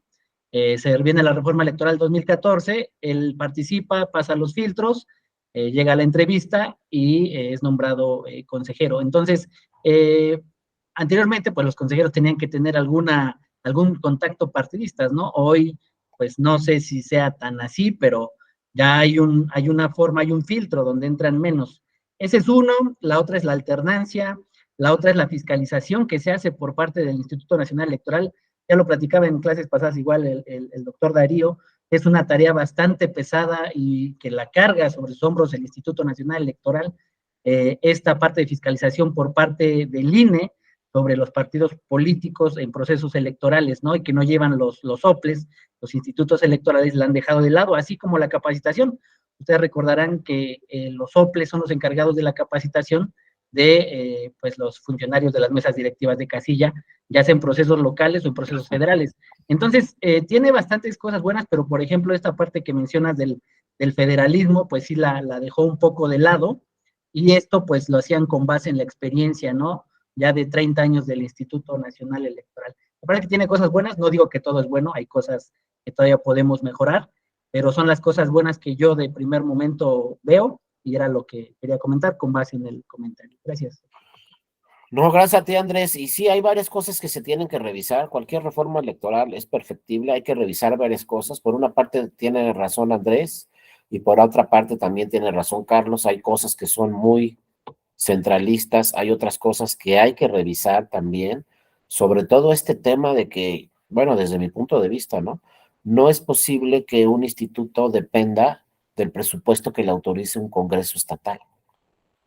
Pero el Congreso estatal dice, no, pues si te va a nombrar el INE, pues entonces yo te voy a recortar el presupuesto porque ni siquiera te conozco quizá, ¿no? Y eso ya se ha dado en la realidad, tanto para los institutos estatales electorales como para los propios tribunales electorales de los estados, pues constantemente los poderes legislativos estatales han recortado y recortado y recortado el presupuesto de estas autoridades, entonces el funcionamiento no puede ser el mismo, ¿no? Aquí Enoch, que es mi paisano de Colima, pues él fue secretario general, ¿no? Del Tribunal Electoral de Colima, y él sabe muy bien lo que sucede con el Tribunal Electoral de Colima, que muchas veces, pues hay que esperar a ver cuánto presupuesto le van a dar al Tribunal Electoral de Colima, y también seguramente no conoce muy bien el tema del Instituto Electoral de Colima, que estuvo a punto de no funcionar porque no había presupuesto para que pudiera funcionar, o sea, no había ni para la nómina, en pocas palabras, del instituto. Entonces, eso sí es algo que urge, es una reforma que se tiene que hacer y fortalecer esos temas, ¿no? Hay temas centralistas que son muy importantes, pero hay temas que también hay que fortalecer el tema federal, ¿no? Hay que fortalecer a las autoridades locales, porque les digo, no es posible que estemos en estos temas. Ahora, si nos vamos al otro lado, la fiscalización es un tema tan complejo, es en tiempo real, es vía electrónica, etcétera, que por ejemplo, si le decimos al tribunal, al Instituto Electoral de Colima, tú te vas a encargar de la fiscalización en tu estado, pues ¿con qué vamos a pagar esa plataforma tan costosa? ¿No? Es una plataforma que le sale carísima al INE para que sea en tiempo real, facturas electrónicas, etcétera, etcétera, etcétera. Casi, casi el sistema todo lo hace automáticamente, pero eso sale carísimo y entonces los institutos, pues les podríamos regresar, ¿no? O el INE les podría delegar la facultad de fiscalización, pero si no tienen recursos para crear un equipo importante de fiscalización a nivel local, pues entonces lo tiene que hacer el INE, ¿no? Entonces son temas federales y temas centralistas que hay que revisar parte por parte, porque ahorita, por ejemplo, muchos institutos, si no es que la mayoría de los institutos, nos dirían, es que yo no puedo encargarme de la fiscalización en tiempo real, de forma electrónica, con una plataforma muy costosa, pues porque simple y sencillamente no tengo el presupuesto para crear esa plataforma. A lo mejor algunos institutos sí, pero serán 2 o 3, máximo 5, ¿no? Y los demás, ¿cómo le van a hacer? Sí, Víctor, adelante, te escuchamos. Sí, muchas gracias. Buenas noches a todos.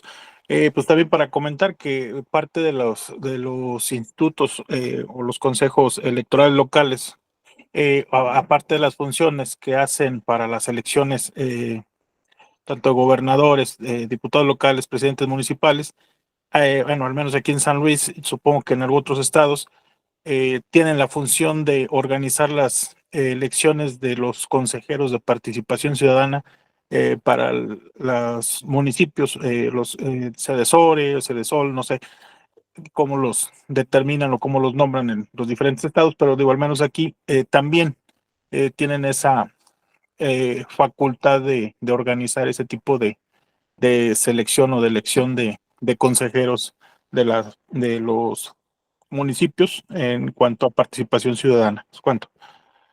Muchas gracias, Víctor. Tienes toda la razón en ese tema. Y otro que también quería tocar era, por ejemplo, eso que también dijo Andrés, muy interesante. Si el INE nombra a las consejeras y consejeros vía todo un sistema de una carrera donde haces examen, presentas una investigación, vas a una entrevista, etcétera, pues, ¿qué nos dejó eso? Que, pues, si hay consejeras y consejeros en todos los institutos, porque los nombra el INE, abre la convocatoria, uno participa y el INE no deja pendientes esos cargos, los nombra en el momento que los tiene que nombrar. Pero fíjense, para efecto de los tribunales electorales estatales, no es el mismo procedimiento. Ahí los nombra el Senado. ¿Cuántos exámenes hacen? Ninguno. ¿Cómo los nombra el Senado? Nada más vas a una entrevista. Y después de los 25 de Colima que fueron a la entrevista, el Senado de la República decide quién ganó de los 25 y ya. ¿Qué es lo que nos y bueno, todavía uno dijera, bueno, pues ya lo decidió el Senado y listo. Pero ¿qué nos está pasando ahorita? No lo ha decidido el Senado. Tenemos un año con, no sé, más de 40 cargos pendientes de magistradas y magistrados estatales, porque resulta que el Senado dice, no, pues no los voy a nombrar ahorita, no los voy a nombrar ahorita, y todo lo que ha pasado y siguen sin nombrarse, ¿no? Entonces hay que revisar también ese tema de que el Senado, no sé, tenga ahí alguna cláusula que diga, en tal fecha los tienes que nombrar a todos y no puede pasar esa fecha, y con trampas. ¿A qué me refiero con trampas?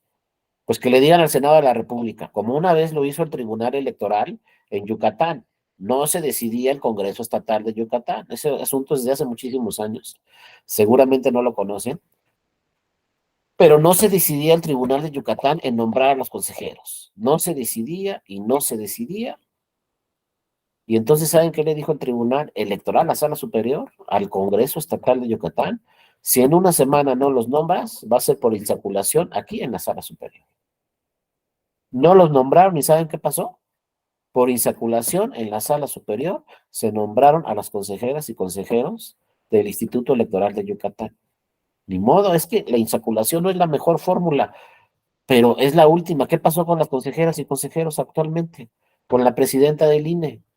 Lo mismo, esa es la trampa. Si no lo haces en determinado tiempo, ¿sabes qué? Va a ser por insaculación y listo. Entonces, en los magistrados de las entidades federativas, en los tribunales electorales, pues si en tal fecha no lo hace Senado, pues tú mismo Senado vas a armar ahí una insaculación y listo. Que no es lo correcto, insisto, la insaculación, pero es la única forma de no tener esto tema congelado. Tenemos más de un año, yo tengo varios amigos que tienen más de un año compitiendo y no les dicen sí, no, nada. Y entonces, ¿quiénes están en funciones? Pues otra magistrada o otro magistrado que está en funciones, pero que en realidad no es nombrado por el Senado, sino por el procedimiento que esté en su tribunal o en su estado. Entonces sí tenemos que revisar este tema de los nombramientos. Lo mismo, 5 salas regionales que les falta un magistrado o una magistrada regional. Aquí nos dice Andrés, al parecer, aquí creo que hay otros comentarios, nos dice Andrés, al parecer lo más democrático resulta la insaculación. Pues es que sí, no va a haber de otra vía, ¿no? Y entonces, pues a lo mejor nos van a aventar allá la tómbola a todos, pues y el que quede y enfrente de todos y transparente, y pues ni modo, si todos cumplen los requisitos, pues cualquiera puede ser. Y eso nos están llevando la falta de comunicación entre las fuerzas políticas del Senado de la República y de la Cámara de Diputadas y Diputados. Ojalá para el 2024 tengamos una integración muy distinta y se puedan poner de acuerdo en todos estos nombramientos. Aquí nos dice NOC también, aún con examen de la designación de consejerías es una decisión que pasa por el visto bueno de los partidos políticos. Había que revisar esos temas. Y ¿saben qué?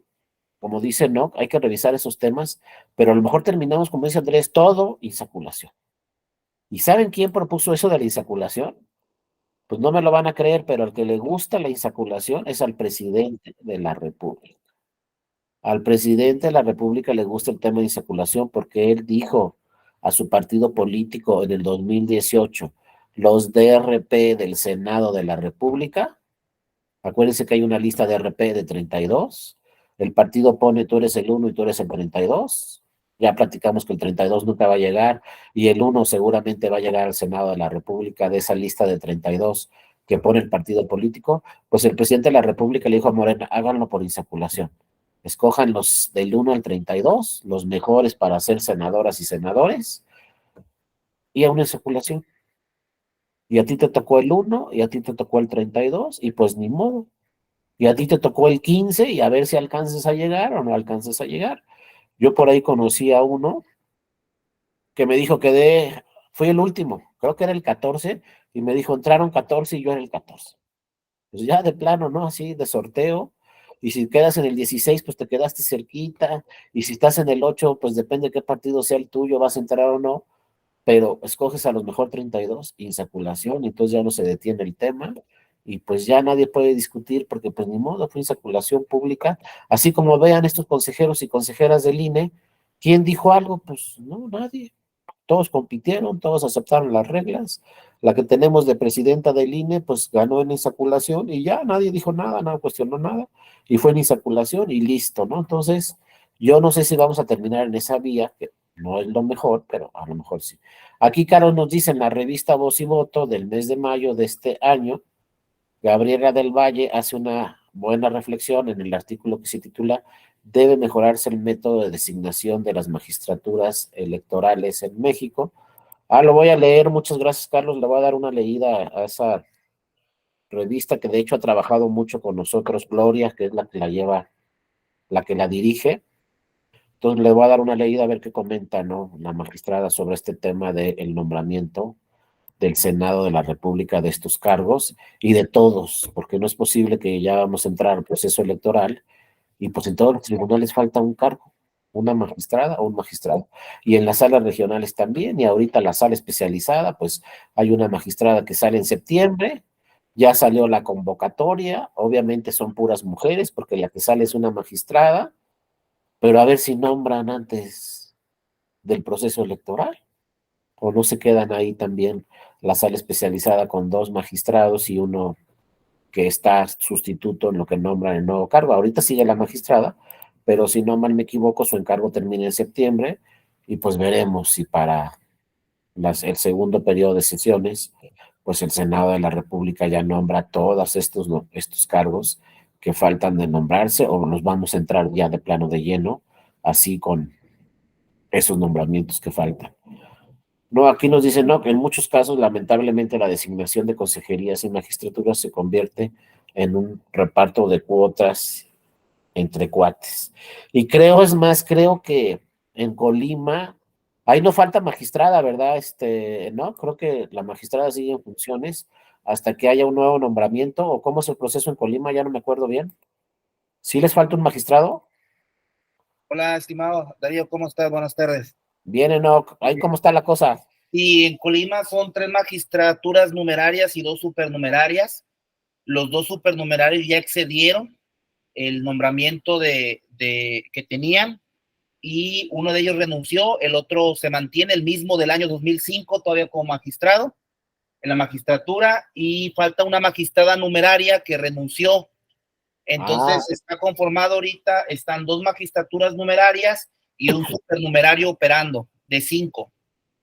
Pero 3. designados por el Senado, nada más hay uno, entonces, ¿no? De numerarios. Designados por el Senado, hay 2 que están todavía en su periodo de nombramiento. Ya. Y los otros 3, los 2 supernumerarios que ya venció su nombramiento, uno de ellos, una de esas magistraturas sigue todavía, y la otra numeraria que terminó su periodo, se mantuvo, pero renunció finalmente, y el Senado no ha designado tampoco. Entonces falta un numerario, ¿no? Una más bien. Un numerario y un supernumerario. Una okay. Numeraria, exactamente una magistratura mujer, y una supernumeraria también. Muchísimas gracias, Enoch. Pues vamos a ver si para este segundo periodo de sesiones pues los nombra el Senado de la República o de plano así nos vamos, ¿no? Para los procesos electorales locales, incluyendo obviamente el de Colima que va a tener ayuntamientos y diputaciones locales.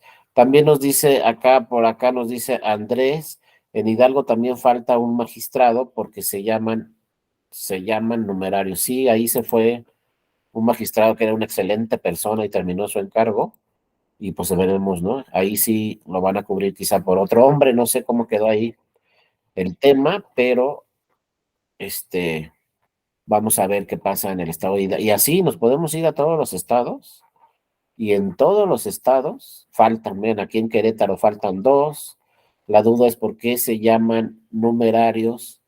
Numerarios son como propietarios y supernumerarios como suplentes. Es otra manera de llamarlos así. Numerarios son propietarios y también, pues en algunas entidades federativas como en Colima, tienen suplentes que se llaman supernumerarios y que inclusive los suplentes pueden también colaborar en el trabajo del Tribunal Electoral. No si es que hay cargas de trabajo fuertes, tengo entendido que también pueden trabajar directamente como supernumerarios. Hay otros estados que se les llama suplentes o propietarios, pero bueno, en Colima son 5 y en realidad son 3 numerarios, y como nos dice Enoch, pues falta uno, ¿no? Y bueno, así nos vamos a todos los estados y van a ver que en cada estado falta uno. Ya en la Ciudad de México también terminó una magistrada el mes pasado y falta pues también una magistratura en el Tribunal Electoral de la Ciudad de México, luego en el Estado de México también falta una magistratura y todavía no nombran y así nos vamos. Entonces hay que revisar muy bien esta figura. Adelante, Marco Antonio, te escuchamos. Yo solamente una duda, aquí en el estado de Querétaro me parece que son 7, ¿no? Pero me parece que el próximo año hay renovación de 3 consejeros. Aquí la pregunta es, se van 3 y según yo van a quedar 3 mujeres y un hombre. 3 mujeres y un hombre. Aquí, ¿cómo se maneja el tema de la paridad? O sea, si se van a renovar 3 consejerías, ¿cuántos serían? ¿3 hombres o 2 mujeres y un hombre? Perdón, o 2 hombres y una mujer. Mira, aquí sí quedan 3 mujeres y un hombre. O sea, yo tengo entendido, pero no se los puedo asegurar, pero si quedan 3 mujeres y un hombre, había que buscar la paridad, pero nos va a faltar uno. Habría que tener 3 mujeres, 3 hombres, y el que nos falta podría ser hombre o mujer. Pero como están actualmente las cosas, tendría que ser quizá mujer. No sé, Carlos, tú que también eres de por allá, como yo creo que sí, ¿no? 3 y 3. Pues así, y ahorita mi compañera Fabiola me corregirá, pero pueden ser incluso hasta 3 mujeres, ¿eh? O Sí, sea, exacto. La paridad copeteada, ¿no? Como les dicen. sí, por ejemplo, en el OPLE del Estado de México son de los 7 consejerías, 6 son mujeres y solamente hay un hombre. Entonces, ahorita, pues lo que procedería es que de esas consejerías no es restrictivo que la convocatoria salga exclusiva con acción afirmativa, pero si quedan 3 mujeres no pasa nada, o los mejores puntajes son mujeres, no pasa nada, pero pueden participar hombres, o no sé qué diga mi compañera Fabiola. Oye, Carlos, ¿si se está compitiendo la presidencia en Querétaro? No, solo son 3 consejerías. La presidencia se designó el año pasado, el 1 Y de julio, es mujer. y es mujer. Ah, perfecto. Sí, adelante, Fabiola, te escuchamos. Casi no habías hablado hoy, Fabiola, ¿eh? Perdón, maestro, es que tenía problemas de conectividad, entonces se me iba ambas cosas, tanto video como todo, pero ya lo establecí. Sí, tal como dice Carlos, justo, cuando la acción afirmativa es hacia mujeres, si se hacen convocatorias exclusivas para mujeres para completar, por ejemplo, esta paridad. Sin embargo, es esa situación. Como históricamente se tiene una deuda, es el argumento, eh, no que yo lo comparto, o sea, mío, históricamente se tiene una deuda con las mujeres para que estén en los cargos, pues evidentemente no se les va a restringir el que haya más mujeres que hombres en un consejo general de algún OPLE o en cualquier otra instancia por esta situación. Entonces, no se va a buscar nunca que completen hombres esta paridad, sino más bien que las mujeres participen en ella. Sí, muchas gracias, Fabiola. Inclusive la sala superior ya en algunas sentencias ha dicho, debe de haber paridad, pero si hay más mujeres no hay ningún problema. Es lo que coloquialmente llamamos la paridad copeteada. Si hay más mujeres no hay ningún problema. Problema es si hay más hombres. Eso ya no se va a poder ni en los tribunales ni en los institutos. Y entonces sí puede suceder, como dijo también el compañero, en el Estado de México son 6 mujeres y no hay ningún problema. Y si son 7, tampoco no, porque como dice Fabiola, históricamente ha sido un grupo en situación vulnerable que hay que fortalecer, inclusive, como dice el magistrado de la Mata de la Sala Superior, con una paridad copeteada, un poco más de la paridad. Inclusive por eso también acuérdense este criterio de la Sala Superior muy importante que dice, en diputaciones 250 tienen que ser mujer propietaria y suplente, pero los otros 250 pueden ser hombre propietario y mujer suplente, que podría como consecuencia en un momento dado tener más diputadas en el Congreso Federal que diputados. Lo que no se puede es tener más diputados que diputados, es decir, siempre se está privilegiando actualmente, pues desde que está en la Constitución este principio de paridad, inclusive un poco más, ¿no? Entonces ahí sí, pues las mujeres van a competir y seguramente a lo mejor vemos otros casos como el que señaló muy bien el compañero de, pues en el Estado de México son 6 consejeras, un consejero es presidenta y pues no hay ningún problema, ¿no? Mientras la mayoría sean mujeres, se va a privilegiar ese grupo que estuvo históricamente en una situación vulnerable y como las mujeres, todos los demás grupos, ya luego vamos a hablar de otros temas, pero también de los distritos indígenas se tienen que privilegiar y también adultos mayores y personas con discapacidad, todo eso, pues son grupos en situación vulnerable que deben de seguir protegiéndose y todas las líneas jurisprudenciales del Tribunal Electoral es seguir protegiendo a estos grupos vulnerables, inclusive, como vemos en las mujeres, pues no pasa nada si hay más mujeres que hombres en un órgano, ¿no? Sí, adelante por ahí, ¿quién más iba a participar? A ver, creo que Noc, por ahí vi, no sé, Noc, si querías participar. Sí, mi estimado Darío, sí, evidentemente cuando se hacen esas revisiones, no solamente hay que considerar de forma, como ya lo comentó, creo que Fabiola, si alcanzó a leer bien el nombre, porque traigo mis lentes, no, efectivamente no se analiza de manera aislada la integración, tiene que ver incluso históricamente cómo se ha integrado el órgano, por son casos particulares, y como acertadamente ya lo dijiste, expresamente los magistrados, las magistraturas de la Sala Superior han enunciado que Hay que concebir incluso la real posibilidad de que todo el órgano esté integrado exclusivamente por mujeres. Entonces, hacia allá va, incluso efectivamente, aunque ha habido convocatorias ex profeso para mujeres y otras no, ha habido procesos donde exclusivamente se han nombrado mujeres, aunque la convocatoria no lo menciona como tal.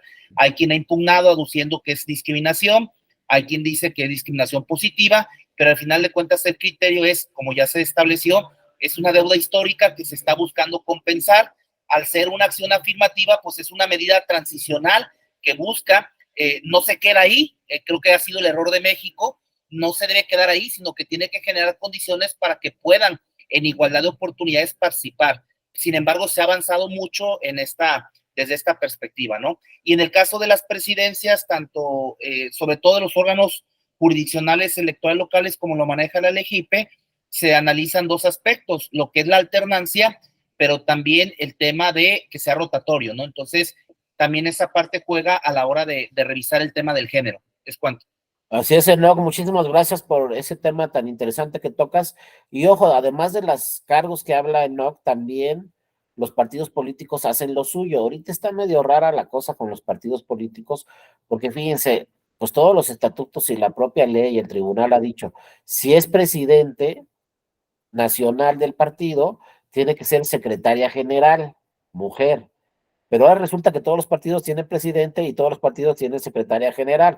Hay que darle tantito la vueltita para que sea presidenta y el hombre sea secretario general. Pero esos dos cargos no pueden ser hombres. Es imposible ya que un partido político tenga presidente del partido y secretario general del partido. Si es presidente, en automático se van a dar cuenta que la secretaria general, pues es mujer. Pero ojalá, pues también se revisen estos temas y tengamos presidentas de partidos políticos nacionales que ya hemos tenido, pero ahorita, pues si la memoria no me falla, de los 7 partidos nacionales, ninguna es presidenta, todos son presidentes y todas son secretarias generales, entonces aquí hay que darle la vuelta un poco y tener secretarios generales y presidentas de los partidos políticos. ¿Sí o no? ¿Querías volver a participar? Adelante. Sí, llevo días aguantándome, Darío. No, ya te conozco, tú éntrale. Sí, lo que pasa es un tema muy sensible ese. Yo no coincido con el criterio de sala superior en el sentido, primero, los partidos políticos como entidades de interés público, según el 41 constitucional, pues están obligados como cualquier otro ente a respetar en todos el principio de género, ¿no? De paridad de género, que es transversal y está en la Constitución. Y los partidos han dicho que eso atenta contra la vida interna, y eso no es cierto, porque al final de cuentas la vida interna, la autodeterminación, la autorregulación tiene un marco que es la Constitución. Entonces no es, como lo diría el propio Zagrebelsky, no es una parcela idílica, no es un espacio indecidible, no es un coto vedado, como lo diría Sanchís incluso, sino que ellos sí pueden autorregularse, sí pueden autoorganizarse, pero en el marco de la Constitución, los lineamientos que la Constitución dice. Por lo tanto, desde mi perspectiva, por supuesto, lo legal, constitucionalmente, los partidos políticos están obligados a respetar ese principio y también de una forma moral política, porque son los primeros obligados justamente en promover la vida democrática. No están exentos. Sin embargo, creo que ahí, siendo crítico, la sala superior ha sido bastante tibia en lo que se ha querido entender o malentender con la vida interna, que ahora con el tema de la LGIP, después del 2014, pues quedó perfectamente claro qué implica la vida interna. Y los órganos jurisdiccionales, sobre todo la sala superior, evidentemente, pues por supuesto que puede emitir decisiones que pueden estar vinculadas con esto para obligarlos. Yo veo la vida interna de los partidos políticos como una especie, perdón la analogía, que reducción al absurdo, diría Tienza, implicaría una especie de cuerda donde el partido se la pone y el órgano dice qué tan ceñida o qué tan laxa la vas a querer, pero en el marco de lo que la Constitución dice, no, porque no podíamos sostener que el partido simplemente pueda decidir no ponérsela. Me parece que todavía en México nos falta todavía construir bastante en ese tema. Es cuanto.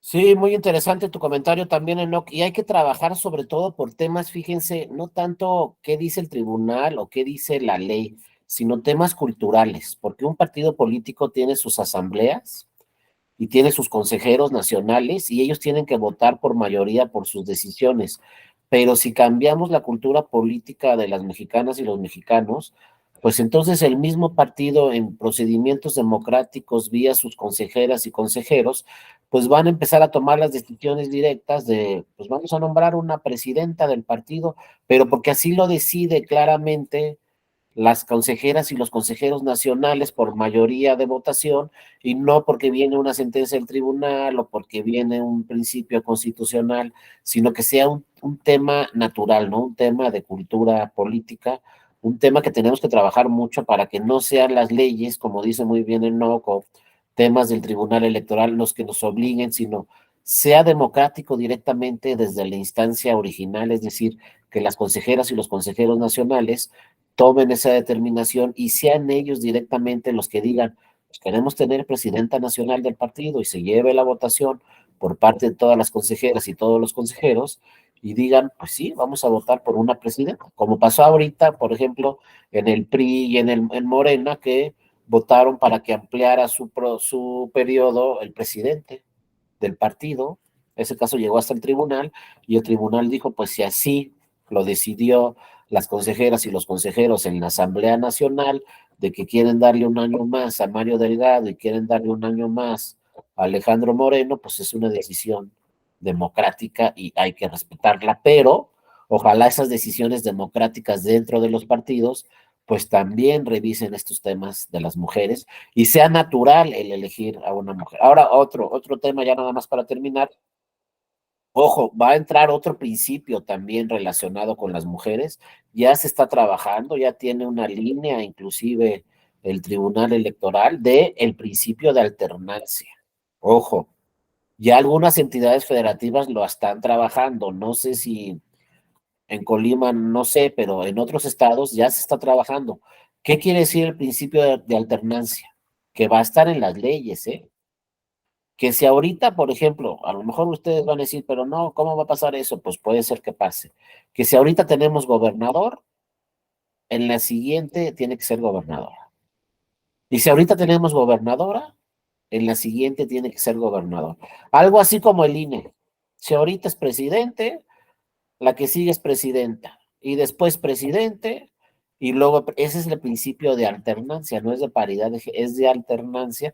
Entonces yo no sé si eso lo revisen los legisladoras y las legisladoras en los estados, pero acuérdense que en todos los estados, por lo menos la mitad son diputadas. Entonces las diputadas van a trabajar para, sobre todo los estados donde es hombre, el gobernador actual, van a trabajar para crear una ley que diga, pues si es hombre, después mujer, y si después mujer, después hombre. Les digo, ahorita todavía vamos a estar en vía acciones afirmativas, vía disposiciones legales, pero ojalá en 20 años ya sea un tema natural, ¿no? Y no tengan que salir esto como dijo el tribunal, ¿no? ¿Sabes qué? Pues tiene que ser presidenta del INE, porque nunca hemos tenido presidenta en el INE más que una que entró, pero sustituyendo un cargo por un tiempo nada más. Entonces, no sé, ya algunos estados están trabajando sus poderes legislativos para crear en su estado el principio de alternancia. Y si fuiste presidente municipal, pues ahora ese municipio, presidenta municipal, y ahí nos vamos yendo, ¿no? Entonces, otro principio que se está trabajando, no sé hasta dónde llegue, no sé si alcance a llegar hasta la Constitución, pero algunos estados, les digo, ya lo están trabajando. Y entonces sí, vamos a tener pues prácticamente una alternancia, si es que llega esto a la Constitución, en las 32 entidades federativas. Por ejemplo, ahorita la jefatura de gobierno, pues puede ser hombre o mujer. Si existiera el principio de alternancia, tendría que ser ahora jefe de gobierno, ¿no? Pero todavía no lo tenemos en la Ciudad de México. Entonces puede ser que tengamos jefa o jefe de gobierno para este próximo periodo, ¿no? Del 24. Y así cada una entidad federativa. Bueno, compañeras y compañeros, no sé si alguna otra duda, alguna otra. Fíjense, ya no entramos a esto, pero lo hice intencionalmente para no quedarme en la mitad.